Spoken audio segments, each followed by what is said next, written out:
Tapi saat saya buka, di hadapan pintu itu tidak ada seseorang pun. Ada siapa? Ya. Tidak ada seseorang pun, belum. Tapi ketika saya melihat ke arah kiri dan kanan, ternyata ada seseorang. Aduh, gue nggak berani bacanya. Sekira 20 menit kemudian, telepon ruangan berdering dan Pak Rudi yang mengangkatnya.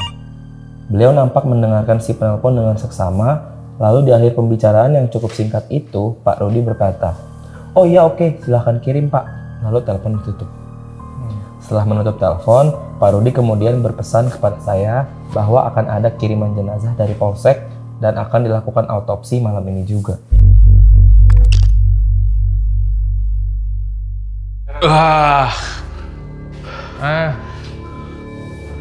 Masih aja berantakan ya? Panas banget bro. Mana tadi Arfa bukannya bareng kita ya? Woi, Itu ya ada dong. gua di sini. Panas banget tau di luar, asli dah. Itu tuh nggak pernah diberesin dah. Kayak diberesin berantakan juga akhirnya.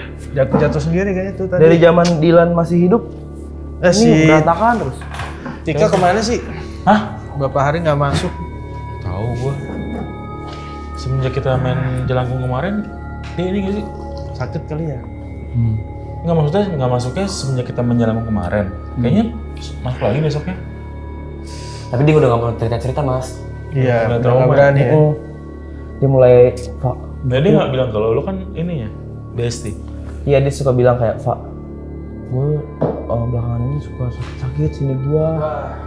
Itu Tapi kan itu kan pasti kalau misalkan orang-orang zaman-zaman dulu kan pasti percayanya kayak, wah pasti gini. Tapi ya gue bilang, ya lu kan sih begadang mulu, lu sih senangin mulu gitu kan. dia anak malam banget ya. Iya.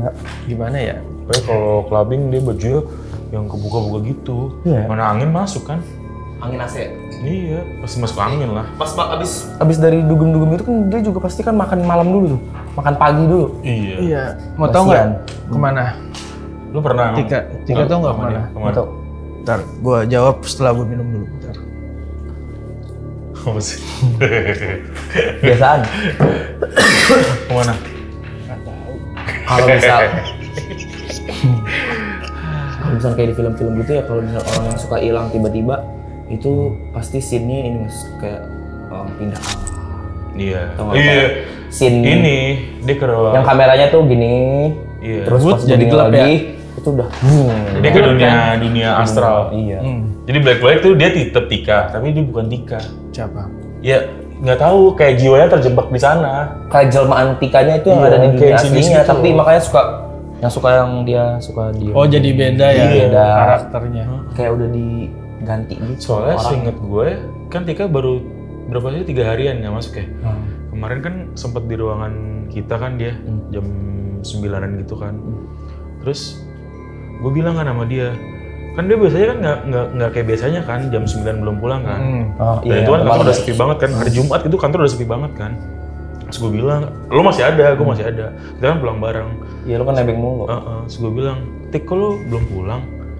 Enggak mas, nanti. Oh nungguin mau pergi ya. Lu nggak mikir itu dia kenapa nangis? Maksudnya kayak Nggak tahu, jajan cuman nih, gue pikir dia marah sama gue kan. Kita kan kalau ngomong kan suka kasar kan sama dia. Gitu ya? Dan dia kan emang moodnya belakangan kan agak-agak Berubah. sedih gitu kan. Iya gitu.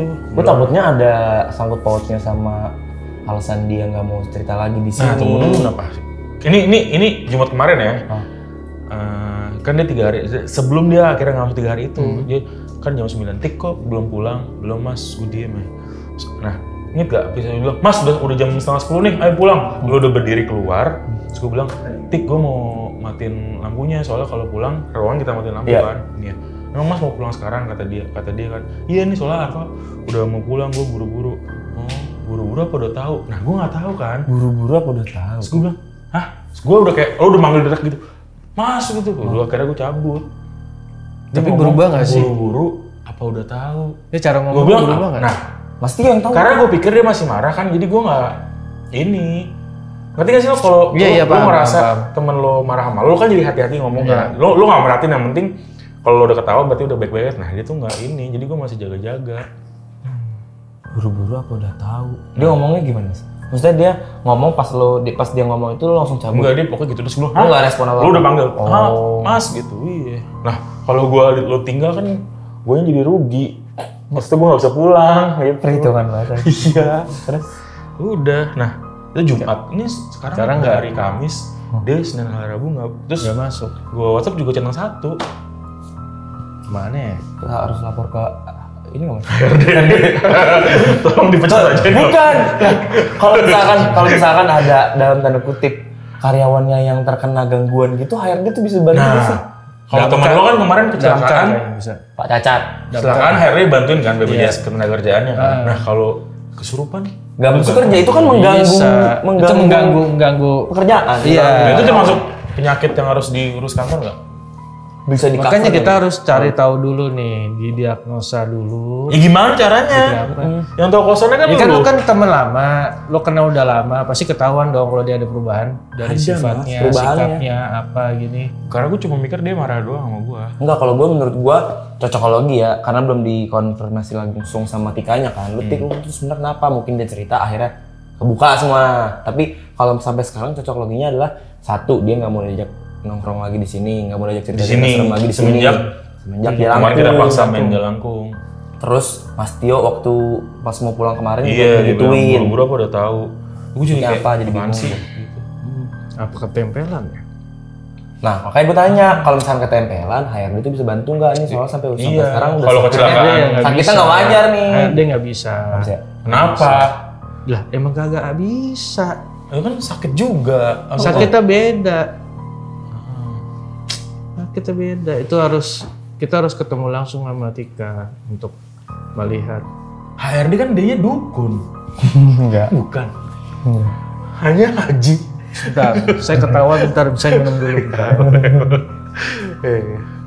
Tapi gue semenjak nongkrong di sini ya, enak banget tau nongkrong sini. Kenapa tuh enaknya? Dingin ya. Kalau di bawah tuh bau bebek, bau pete, bau gitu. Maksudnya di sini tuh mungkin karena nggak pernah ada yang makan di sini kali ya, jadinya Iya. seger aja gitu baunya. Enak ya?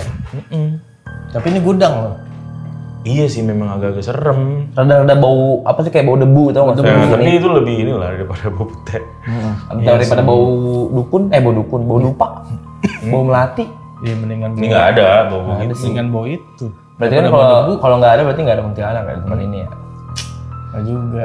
Kita biasanya Ada. cerita serem di sini Iya. buat ngisi. Ada waktu. cerita nggak? Lu Gue ada ada cerita? cerita nih mas, dari teman lorong seperti biasa. Banyak yang ngirimin, tapi gue tuh suka takut kalau baca sendiri-sendiri. Bahkan gue tuh selalu bawa. Tapi lu udah pernah baca belum sebelumnya ini? Udah pernah Oh, dikirimin sama teman lorong kayak ke Arfa gitu kan. Lewat DM. Karena dia tahu nama Instagram Naksera tuh gue yang megang. Oh, iya. Terus pada ngirimin gini, ceritanya gini. Judulnya saya dibunuh bukan tenggelam. Saya dibunuh bukan tenggelam. Oke. Nah, jadi nama samaran ya. Nama samarannya itu Guntur. Nah, perkenalkan, saya Guntur. Maaf, saya tidak bisa memberikan identitas saya yang sebenarnya di sini dikarenakan etika profesi saya sebagai dokter. Namun, saya sangat ingin membagikan pengalaman yang tidak pernah saya lupakan ini pada teman-teman semua.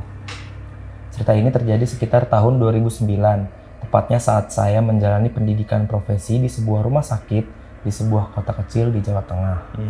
Kebetulan saat itu saya sedang di bagian forensik. Ya nggak usah gitu, biar diceritain. Forensik Lu tuh nggak usah baca. yang polisi-polisi itu Ini bisa, pembunuhan. pembunuhan. Forensik gitu. ya, Ya kan? Inafis. Iya, ya. Berarti dia dokter di situ ya, yang Dokter di suka forensik, dokter di polisi otopsi ya. ya. Otopsi. Dia sama-sama polisi. Inafis. Malam itu langit cukup cerah. Tidak ada hal-hal yang membuat saya takut. Ini orang ke lu apa lu baca dari forum-forum mana? Ini orang baca dari gua. Orang ngirim ke gua. Ngirim forum ke lu, Ngirim ke gua. ngirim link forum ke lu. Ngirim link forum ke Oh, gua. iya. Nih, Karva, dia bilangnya Karva nih. Bacain dong di lorong. Tolong bacain di lorong karena aku takut baca ini sendirian. Ya gue juga takut baca ini sendirian. Oke, Aku bacain di sini. sorry ya, sorry. Kejadiannya di mana? Jakarta? Tuh, udah nggak usah. Ini kan kita. Jawa Tengah. Jawa Tengah. Oh iya. Dia dokter otopsi. Ya, yuk. Untuk otopsi lanjut ya. Malam itu langit cukup cerah, tidak ada hal-hal yang membuat saya takut atau risih. Saya malam itu sedang bertugas jaga bersama satu orang petugas kamar jenazah. Posisi saya standby berjaga di ruang tengah jenazah. Bukan di dalam ruangannya persis, tapi tepatnya di ruang istirahat dokter muda. Jadi di dalam ruang jenazah ada ruang tersendiri Ada lagi. sendiri, ya. Saat itu saya sedang menonton TV sambil menunggu pasien. Ya siapa tahu ada pasien yang akan datang malam itu untuk minta divisum atau otopsi. Ini sangat mungkin terjadi karena hal-hal seperti kecelakaan atau penemuan jasad tak dikenal yang tidak memandang waktu. Singkat cerita, malam semakin larut dan sekitar pukul 11 malam saya dikagetkan oleh suara orang berlari dan menggedor-gedor ruangan saya. Padahal selain saya, hanya ada satu petugas jaga kamar jenazah yang punya kebiasaan ketika senggang, beliau sering bermain komputer di ruangan kerjanya. Gedoran yang keras itu mengagetkan saya yang tidak siap dengan suara sekencang itu di tengah keheningan. Dia ngapain? Gimana? Jadi dia tuh lagi di tengah-tengah pekerjaannya nih, lagi di ruangannya, tiba-tiba ada suara orang lari ke dalam gitu. Ruangannya, terus dikaget. Kenapa ada orang yang lari urgent ini gitu, mungkin ada siapa gitu kan. Dikaget ya? Gedoran yang keras itu mengagetkan saya yang tidak siap dengan suara sekencang itu di tengah keheningan. Tak hanya menggedor, tapi seseorang di luar itu juga berteriak, "Periksa saya dengan benar. Saya tidak tenggelam, saya dibunuh." Terus, oke. Itu Kata dulu, kan dia dokter otopsi ya? Iya.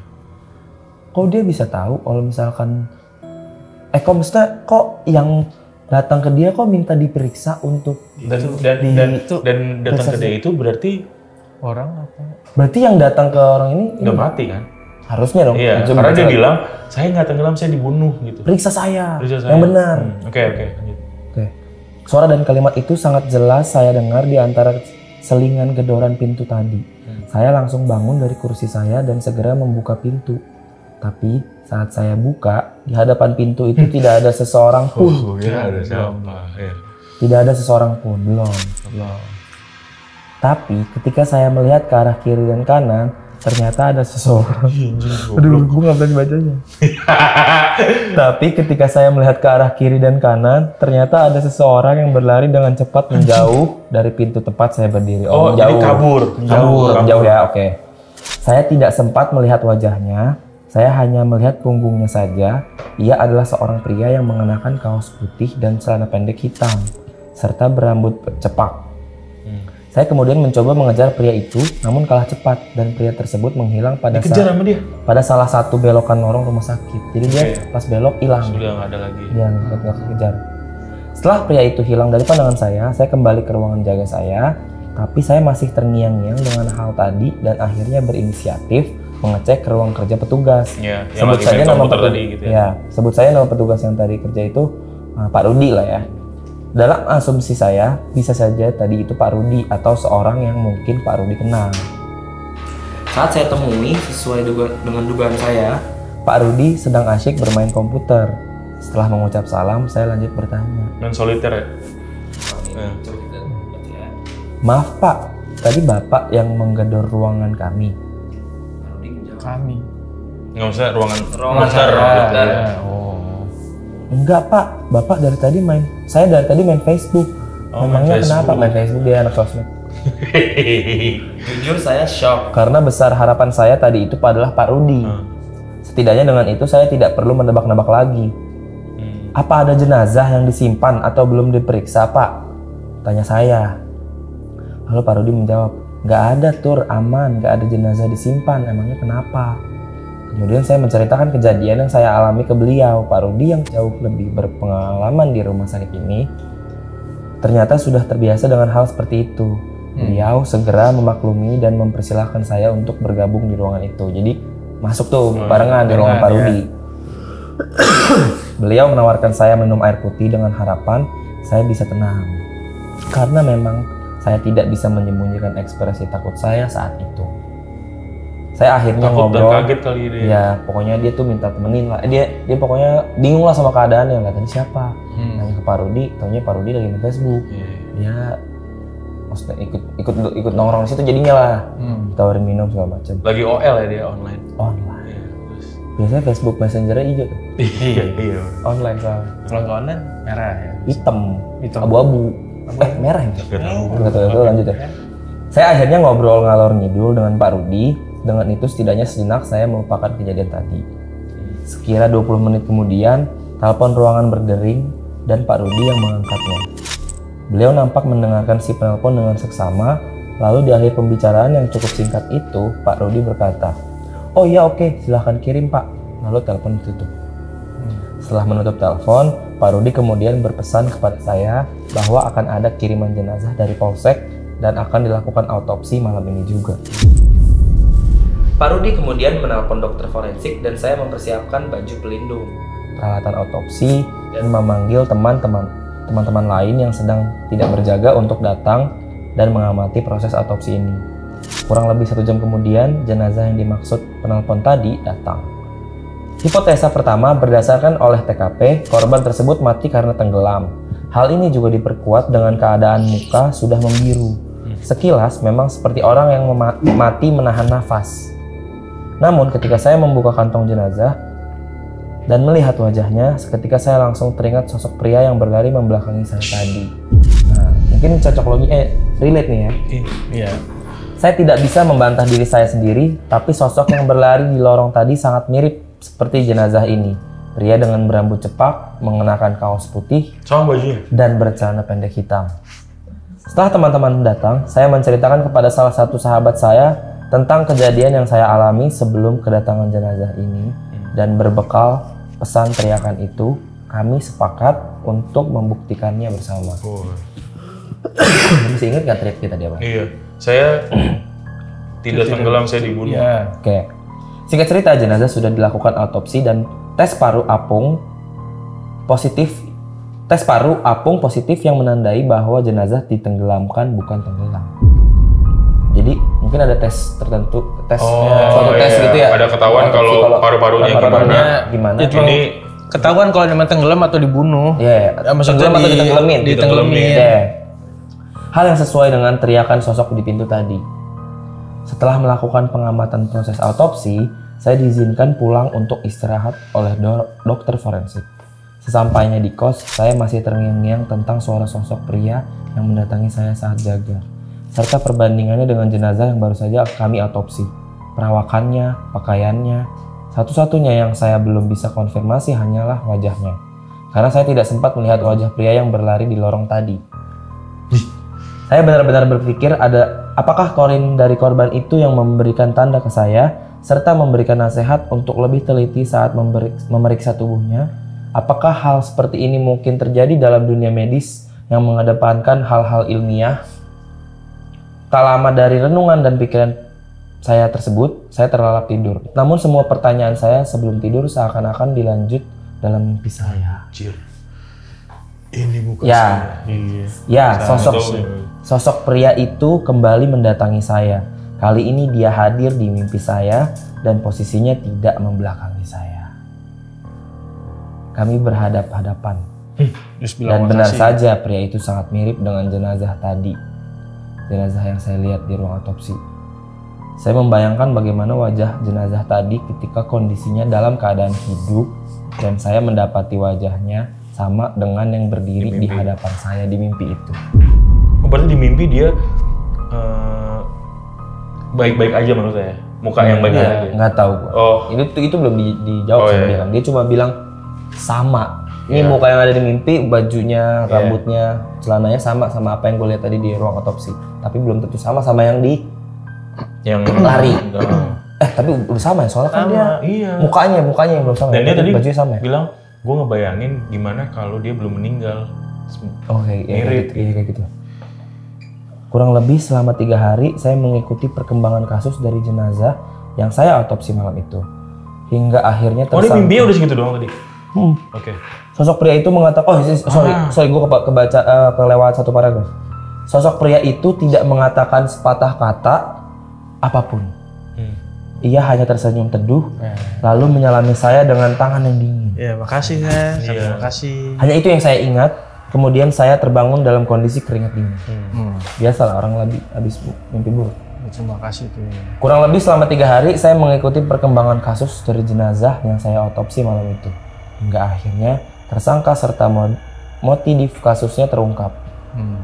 Pelaku adalah seorang saingan usaha yang sama dengan korban.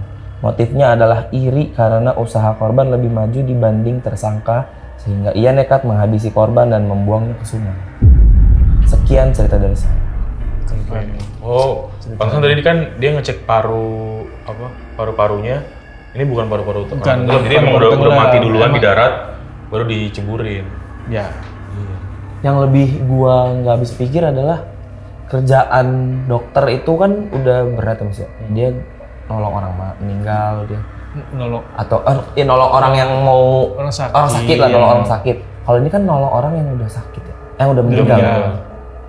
Terus gue ngeliatnya kayak, bayangin dah, kan hantu-hantu di luar sana itu kan berbentuk seperti ya yang serem lah, yang kayak kecelakaan, korban kecelakaan apa sih. Terus dokter otopsi ini kerjaannya tuh ngeliatin gitu. Iya. Kadang-kadang kan datang ke dokter otopsi kan nggak utuh juga bro, ngerti nggak? Iya. Ada yang kepalanya belum ketemu, jarinya, badannya kayak gitu tuh. Tapi bukannya jadi dokter emang harus ngelewatin itu ya? Maksudnya? Udah harus. Iya, pas koas-koasan gitu kan harus. Udah ada mata kuliah itu kan. Tapi masa lu nggak ada ini sih Mas, kayak pasti gua ada pelajaran psikologinya tuh pasti kenceng deh. Ngerti nggak maksud gua? Maksudnya? Ketika lagi koas nih, gua nggak tahu ya, ini mungkin gua salah banget ya. Ini gua cuma spekulasi aja.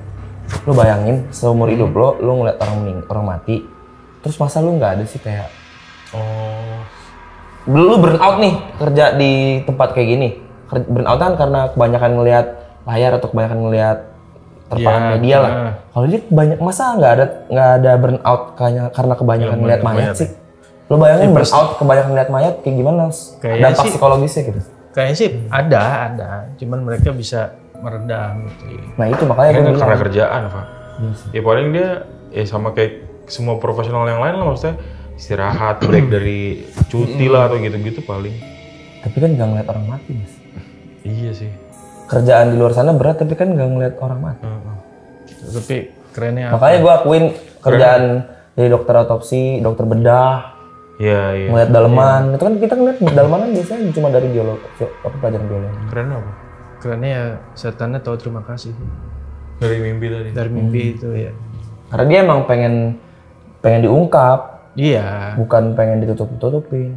Ngomongin dokter ya, gue punya temen dokter. Dia cerita pertama kali orang mati di depan dia. Gue nggak. Ini belum bener ini ya, maksudnya. Gue nggak boleh ngomong nih temen temen. Tapi ini gue punya teman dokter lah gitu. Intinya ketika ini lumayan kontroversi sih. Intinya ketika dia pertama kali lihat orang meninggal, sakaratul maut terus meninggal depan dia. Terus dia bilang cerita sama gue gini, gue ngebunuh orang. Hah? Apaan sih lo ngebunuh orangnya? Maksudnya? Jadi dia cerita, jadi nih orang pasien yang dirawat itu umurnya udah hampir 90. Terus udah sakaratul maut banget. Nah, sebenarnya kan dokter juga nggak bisa diemin kan. Nah, harusnya kan di itu kan segala macam. Cuma memang udah didiagnose kalau udah nggak bisa, udah ini percuma ngapain juga dan udah sakaratul maut. Nah katanya teman gue itu disuruh sama, ini kan teman gue dokter baru ya, disuruh sama dokter seniornya gitu, cabut apanya sih gue nggak tahu deh, apalah gitu. Ya pokoknya buat ngebantu, ngebantu. Cabut, terus cuma dicabut dulu, cabut katanya gitu. Dia diem doang gitu, dia nggak nanya alasannya, terus pas dia diem, dokter senior cuma ngomong cabut lagi, cabut langsung mati. Dia bilang cabut katanya, percuma, lu nggak cabut pun kayak 30 menit kemudian dia juga bakal mati gitu. Nah, tapi kan memang kita kan nggak bisa predik itu semua. Mungkin si dokter seniornya berbicara karena dia udah senior dan dia berbicara atas nama sains gitu atau ilmiah gitu kan. Cuman ya gitu, akhirnya temen gue tuh lumayan merasa bersalah banget, feeling banget gitu kayak anjing. Walaupun dia tuh gue tahu satu lagi ya, ini mungkin kontroversi juga. Cuma memang si bapak itu tanda kutip si bapak ini tuh yang sakit, bukan orang berduit. Ya. Jadi ketika dilamain, ya nggak bisa bantu apa-apa juga gitu maksudnya. Lu nggak bisa bayar juga sama ini gitu. Tapi kalau dicabut terus ada persetujuan orang tua, keluarga. Gue nggak tahu.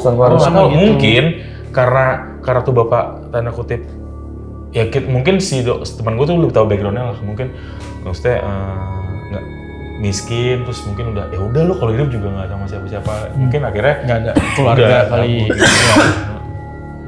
Gue sih ngelihatnya apa dokter kayak gitu ya, maksudnya kan rumah sakit kan bisnis gitu ya. Kalau ini pendapat pribadi Mas. Iya. Gue juga yang nggak gimana banget sama dokter. Gue yang kayak ya udahlah. Iya. Manusia tubuhnya tuh hebat loh. Tubuhnya tuh hebat loh, bisa self healing sendiri sebenarnya. Kalau lu sehat.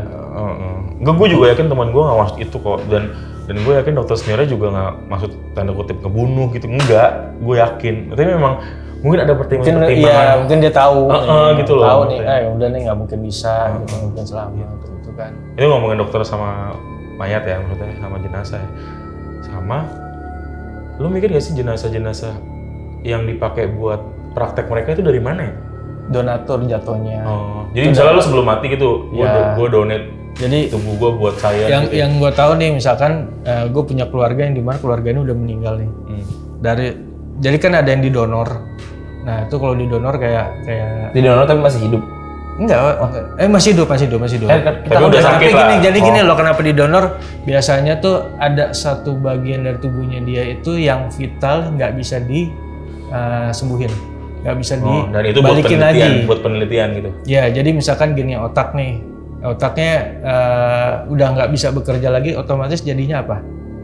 Koma. Iya. Ya kan, koma nih, bertahun-tahun koma. Nah itu keluarga dengan si izin dokter dengan si izin keluarga tuh bisa ini mau diterusin koma kayak gini bertahun-tahun, atau ya udah kita udahin, maksudnya kita bikin dia nggak sakit lagi tapi bermanfaat, tapi bisa didonorin karena ada nih demand-nya ya, karena ada yang kayak gitu, ada yang bisa lebih selamat. Persetujuan keluarga kan? Iya, persetujuan keluarga. Katanya juga kalau mayat-mayat yang nggak dikenalin identitasnya juga. Iya, itu gue baru mau ngomong Mas. Kalau nggak dikenal, ya itu balik lagi ke negara. Ya ke ini, ya negara sih jatuhnya. Iya. Polisi ya, maksudnya? Gimana? Ibaratnya gini Mas, lu hidup sebatang kara dari misalkan dari Jawa gitu, dari mana nah, dari pelosok kota, terus lu tiba-tiba merantau pas muda, habis itu keluarga lu di kampung semua meninggal, misalnya kena bencana alam atau apalah. Iya, sebatang kara. Sebatang kara lah di Jakarta misalnya. Nggak nikah, nggak apa lu. Terus lu amit-amit lagi nih, ketabrak. Terus gimana? Iya. Lu mau dikemanain? Yang ngubur siapa? Ya negara kan, jadi balikin yang ngubur negara, yang ke rumah sakitin dulu negara. Jatuhnya ya masyarakat, tetangga gitu. Iya, paling gitu, orang-orang terdekat. Gitu. Persetujuan tetangga ya, tetangga mah bukan Pak, kalau misalkan dia nggak punya keluarga, terus ini Pak mau digunain karena ginjalnya masih bagus sebenarnya. Iya. Persetujuan siapa? Persetujuan Atau tetangga. kalau lo kan tadi ini kan ya, digunain ginjalnya. Kalau ini yang tadi gua ngomong tuh adalah dia punya penyakit yang misalnya dia punya penyakit paru-paru apa gitu ya, misalnya tumor paru-paru gitu, terus ini kayak anjir apa, nah paru-parunya itu akhirnya setelah dia meninggal diambil untuk diteliti gitu. Ada kayak gitu, ada. Bisa juga. Ada juga kayak ada gitu. tumor kayak gini di paru yang gitu-gitu. Jadi kan jadi untuk ngelihat kalau paru-paru yang normal seperti ini, kalau ini ada kayak gitu. Ada. Cuman ya beberapa case doang. Iya. Kalau kayak gitu mah. Lalu kalau mau nggak lo? Lu pribadi iya. Lu pribadi sendiri nih, kalau keluarga lu bilangin nanti kalau saya meninggal, lu mau ngomong gitu? Donasiin aja kalau misalnya saya. Ya kalau masih sehat mah kagak apa-apa. Sehat. Bukan, misalnya lu meninggal nih. Bukan. Ya lu pasti meninggal anjir. Iya. Nah, maksudnya lu mau nggak tubuh lu donasiin buat? Ya nggak apa-apa, kenapa? Iya. Pak, nih ada. Misalkan keluarga ngomong, dokter ngomong ke Mas Gandang. Ke dokter keluarga Mas Gandang. Pak, Bu, ini ada kelainan yang sangat langka di tubuh Bayu Gandang ini. Keren katanya. Terus? Enggak gitu. Terus ini kedokteran Indonesia sudah sepakat untuk meneliti kelangkaan yang ada di tubuh Gandang ini. Boleh nggak? Itu balik lagi ke kalau lu belum meninggal, lu masih koma misalkan. Ya kan koma kan, tapi mereka nggak bisa nanya gua. Kalau dia nggak apa-apa.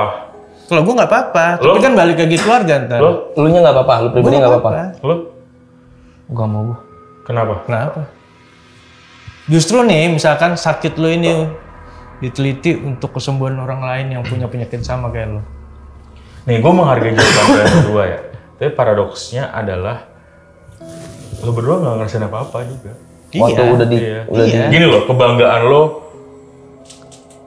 bagian tubuh lo digunakan untuk sains juga lo nggak ngerasain apa-apa, Nggak, lo nggak menikmati manfaat apa-apa, lo juga ketidakmauan lo juga nggak ngerasain apa-apa, lo udah mati. Walaupun keluarga lo bilang udah donor aja. Berarti Kita nggak tahu kan. Maksudnya non sosialis, gue non sosialis aja. Iya. Iya kan? Karena emang nggak medis tau setelah kita mati semua. Emang nggak medis setelah kita mati semua? Nggak medis. Oh nggak medis. Nggak masalah Nggak masalah semua setelah kita mati gitu. pilihannya. Nggak, kalau misalkan di agama kan mati itu tergantung sakit nggak sakitnya kan tergantung amal katanya. Katanya gitu, bener nggak sih? Kagak. Kalau enggak, gue mau ngomonginnya tuh kalau di ilmiahnya itu kalau mati itu sakit atau enggak sih normalnya? Oh dicabut nyawa. Dicabut nyawanya.